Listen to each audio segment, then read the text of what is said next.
Hi welcome back to my channel. అందరూ ఎలా ఉన్నారు? బాగున్నారా? అయితే ఈ వ్లాగ్ అనేది నేను ఫ్రైడే మార్నింగ్ 6 o'clock నుంచి షూట్ చేశాను. అదే ఇన్ మై లైఫ్ అన్నమాట. అయితే ఫుల్ డే అయితే నేను షూట్ చేయలేకపోయాను, ఎందుకంటే నాకు ముగ్గురు పిల్లలు ఉన్నారు కాబట్టి. అందులో నా చిన్న కొడుకు అయితే 6 months. సో నేనైతే కొంచెం క్లిప్స్ షూట్ చేశాను. ఆ క్లిప్స్ అనేది నేను వ్లాగ్ లాగా పెడతాను. ఇంకా వచ్చే డేస్లో నేను అనేది ఎంటైర్ డే కవర్ చేసేది చూస్తాను, సరేనా? ఓకే ఫ్రెండ్స్, ఇప్పుడు వ్లాగ్ లోపలికి వెళ్ళిపోదాం మనము.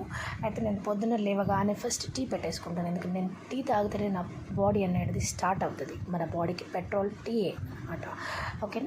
సో ఇక టీ పొంగుతుంది. టీ అయితే పక్కకు తీసుకుందాం మనం కప్లో. అయితే పక్కకు తీసుకొని నేనైతే బెండకాయలు కడిగి పెట్టడానికి తొందరగా నేను దాంట్లో దాంట్లో వేసేసుకుంటున్నాను, ఎందుకంటే డ్రై అవుతేనే మనం కట్ చేయాలి, లేకపోతే బంక అవుతుంది కాబట్టి. ఏదో టీ అయితే రెడీ ఉంది, టీ తాగుతూనే నేను బెండకాయకి అవసరమైన వేరే అన్నీ కట్ చేసుకుంటున్నాను. ఉల్లిగడ్డలు, టమాటాలు, ఇంకా కరివేపాకు అయితే కొంచెం మంచి ఫ్లేవర్ వస్తుంది వేస్తే. అయితే కరివేపాకు కూడా రెడీ చేసేసాను. ఇంకా అది చేసే వరకు టైం అవుతుంది అనేసి మా పిల్లలకైతే నేను దోశ వేసి ఇచ్చేస్తాను, ఎందుకంటే వాళ్ళు బ్రేక్ఫాస్ట్ చేసే లోపు ఇక్కడ కర్రీ కూడా అయిపోతుంది. ఇంకొక చిన్న చిట్కా చెప్తాను ఫ్రెండ్స్ మీకు. ఎప్పుడైతే మీరు దోశ పిండి పడతారో అప్పుడు మీరు సపరేట్గా ఇంకొక గిన్నెలో అయితే తీసుకొని సాల్ట్ యాడ్ చేసుకోండి, మీకు ఎంత క్వాంటిటీ దోశ కావాలనో అంత. ఎందుకంటే ఆ ఎంటైర్ డిష్లో మీరు వేసారనుకోండి, నెక్స్ట్ డే వరకు మీకు దోశపిండి అనేది పులుపు వచ్చేస్తుంది. అయితే అది మన బాడీకి కూడా మంచిది కాదు, ఎక్కువ పులుపు అనేది. సో నేనైతే ఈ చిట్కా ఫాలో అవుతాను. తెలిసిన వాళ్ళకి ఓకే, కానీ తెలియని వాళ్ళకి ఈ టిప్ అనేది, ఓకేనా? సో తొందరగా నేను కర్రీ కూడా స్టార్ట్ చేసేసాను, లేట్ అవుతుంది అనేసి. ఇక కర్రీ ఆయిల్ వేసేసాను, సింపుల్ కర్రీ, ఓకేనా? అయితే ఆయిల్, ఉల్లిగడ్డలు, కరివేపాకు, టమాటా అవన్నీ వేసేసి అది చిల్లీ పౌడర్, హల్దీ ఇవన్నీ వేసేసి, సాల్ట్ వేసేసి, జింజర్ గార్లిక్ పేస్ట్ వేసేసి నేను అన్నీ చేసేసాను. మీకు కర్రీస్ కావాలంటే నేను సపరేట్గా వ్లాగ్ చేసి పెడతాను గైస్. ఇది ఎర్లీ మార్నింగ్ లేట్ అవుతుంది అనేసి తొందరగా చేసేస్తాను, కానీ యమ్మీగా వచ్చింది కర్రీ అయితే, చాలా యమ్మీగా వచ్చింది. సో కర్రీతో పాటు రైస్, వాళ్ళకి లంచ్ బాక్స్కి అయితే వాళ్ళు రైస్ ప్రిఫర్ చేస్తారు ఎక్కువ మట్టుకి. ఇక ఎందుకంటే నేను ఎల్కేజీ నుంచి వాళ్ళకి రైసే పెడుతున్నాను లంచ్ కోసం అని. లంచ్ ఇంకా డిన్నర్ అయితే వాళ్ళు రైసే తింటారు. ఇక బ్రేక్ఫాస్ట్ మాత్రము వాళ్ళకి ఆప్షన్స్ ఉంటుంది, దోశ, ఇడ్లీ, చపాతీ అనేసి వెరైటీగా ఏమైనా పెడుతూ ఉంటాను ఫ్రెండ్స్. ఇక అది వేగేలోపు బెండకాయలు వేసేస్తాం మనము. బెండకాయలు కూడా వేగిపోయినాక టమాటో యాడ్ చేసేసి ఇక అవన్నీ కొంచెం ఫ్రై అయినాక నేను వాటర్ పోసేసి మూత అయితే పెట్టేస్తాను ఫ్రెండ్స్. ఎందుకంటే అది వాటర్ పోసి మూత పెట్టేస్తే మనకు కర్రీ అనేది తొందరగా అవుతుంది. అది అయినాక ఇంకా పిల్లలకి ఇంటర్వెల్ కోసం అని నిన్న ఈవినింగ్ది వడపిండి ఉండి, సో అవి కొంచెం 3 వడస్ ఇద్దరికి వేసేసి ఇంటర్వెల్కి అయితే పంపించేసాను ఫ్రెండ్స్. సో అది అయితే మార్నింగ్ వ్లాగ్. ఇంకా లేట్ అయిపోయిందనేసి అక్కడ వరకు షూట్ చేశాను. ఇదైతే evening vlog, same day evening vlog. నేనైతే మా పిల్లల్ని పికప్ చేసుకోనికైతే వెళ్తున్నాను ఫ్రెండ్స్.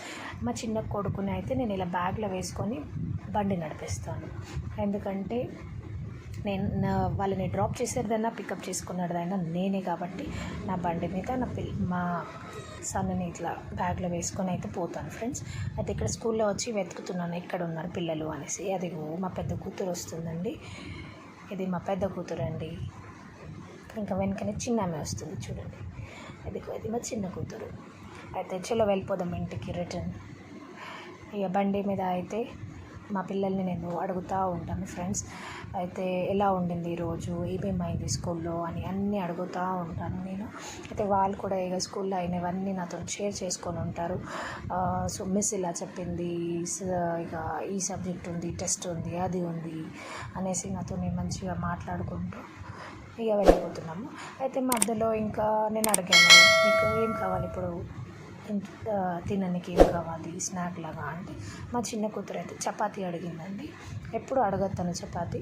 సో ఈరోజు వెరైటీగా చపాతీ అడిగింది. ఎందుకు అంటే చల్లగా ఉంది కదా, వేడి చపాతీ చాయ్తో తింటానని చెప్పింది. ఇక నేను సరే అనేసి తొందరగా ఇంటికి రాగానే పిండి అంతా రెడీ చేసుకొని ఇక చపాతీ చేయడం స్టార్ట్ చేశాను. ఇక 2 అనేసి 4 చపాతీలు అయితే చేశాను. ఎందుకంటే ఎప్పుడైనా నేను 2 చపాతీస్ చేశాను అనుకోండి, మళ్ళీ ఇంకో చపాతీ అడుగుతారు, అందుకే ఒకటేసారి 4 చేశాను. మళ్ళీ మిగిలితే కూడా నేను డిన్నర్కి అనేది ఆ చపాతీ తినేస్తాను అనేసి. సో రోజైతే చపాతీ తినము, ఎప్పుడో ఒకసారి బ్రేక్ఫాస్ట్కి అయితే రోజు అదే వెరైటీ చెప్పాను కదా, సో వెరైటీగా పెడుతుంటాను. దోశ, ఇడ్లీ, చపాతీ అనేసి ఇంటికి రాగానే చపాతీ చేయడం స్టార్ట్ చేశాను ఫ్రెండ్స్. ఇంకా నా ఛానల్ని ఫస్ట్ టైం చూసేవాళ్ళు please guys help me, support me by subscribe చేసుకోండి నా ఛానల్ని, కమెంట్ చేయండి, లైక్ చేయండి. మీకు అయితే నా ఛానల్ నచ్చితే, నా వ్లాగ్స్ నచ్చితే ఇంకా రాబోయే డేస్లో అయితే నేను ఇంకా ఫుల్ డే వ్లాగ్ చేయడానికి ట్రై చేస్తాను ఫ్రెండ్స్. టిప్స్ షేర్ చేస్తాను, లైఫ్ స్టైల్, ట్రావెల్ ఇవన్నీ నేను మీతో షేర్ చేస్తాను, హాల్ వీడియోస్. మీకు కనుక ఏమన్నా పర్టికులర్గా కావాలంటే నా కమెంట్ సెక్షన్లో మీరు కమెంట్ చేయండి ఫ్రెండ్స్. సో దట్ నేనైతే ఆ వ్లాగ్ చేసి వీడియో అనేది షూట్ చేసి పెడతాను, ఖచ్చితంగా పెడతాను ఫ్రెండ్స్. మీకు ఏమైనా డౌట్ ఉంటే ఏమైనా ఉంటే ప్లీజ్ గైస్ అక్కడ కమెంట్ బాక్స్లో పెట్టండి, నేనైతే మీకు రిప్లై అనేది ఇస్తాను. ఇంకా ఇంకొక ఇన్ఫర్మేషన్ ఏంటంటే మీషోలో మనకు ఫుల్ ఆఫర్ నడుస్తుందండి. అయితే మీరైతే ప్లే స్టోర్లో వెళ్ళి మీషో యాప్ అనేది డౌన్లోడ్ చేసుకొని హ్యాపీగా షాపింగ్ చేసుకోవచ్చండి. ఫస్ట్ షాపింగ్ చేసుకునే వాళ్ళకైతే 100 రూపీస్ డిస్కౌంట్ ఉంటుంది, లేకపోతే ప్రోడక్ట్ మీద 20% డిస్కౌంట్ ఉంటుంది. అయితే ఇక చపాతీ చేసేసి అయితే వాళ్ళకి ఇచ్చేసాను. ఇక ఇది ఈవినింగ్ 7:30 అవుతుంది, పిల్లలు చదువుతున్నారు. అయితే నేనైతే ఒక పాపకి ట్యూషన్ చెప్తానండి. మా పెద్ద పాప క్లాస్మేట్ అండి, తను వేరే స్కూల్ కాకపోతే సేమ్ క్లాస్ చదువుతారు. ఆ పాపకైతే నేను ట్యూషన్ చెప్తానండి. ముగ్గురు కూర్చొని చదువుతున్నారు. మా చిన్నోడు అయితే నా మీద కూర్చున్నాడు, వాళ్ళని చూసుకుంటూ వాళ్ళను చూసుకొని నవ్వుతూ ఆడుతూ ఉన్నాడండి. ఇక వాడు పండుకుంటేనే నా పని స్టార్ట్ అవుతుంది. సో చిన్న నా ఎరేజర్ పొడగొట్టుకుందండి. ఎరేజర్ పొడగొట్టుకుని నన్ను అడుగుతుంది ఎక్కడ ఉంది ఎరేజర్ అనేసి. ఇక తనకి దొరికింది, తీసుకొని మళ్ళీ రాసుకొని కూర్చుంటుంది. ఇంకా నేనైతే గోకరకాయ అయితే కట్ చేసి పెట్టేసాను నైట్ కోసము, కర్రీస్ చేసుకోవాలి. ఇంకా చెప్పండి ఫ్రెండ్స్, నా ఛానల్ అయితే లైక్, షేర్, సబ్స్క్రైబ్, కమెంట్ చేయండి ఖచ్చితంగా. మీ ఫ్రెండ్స్తో కూడా, ఫ్యామిలీతో కూడా షేర్ చేయండి friends. Thank you so much for watching. Stay tuned. Bye. Take care.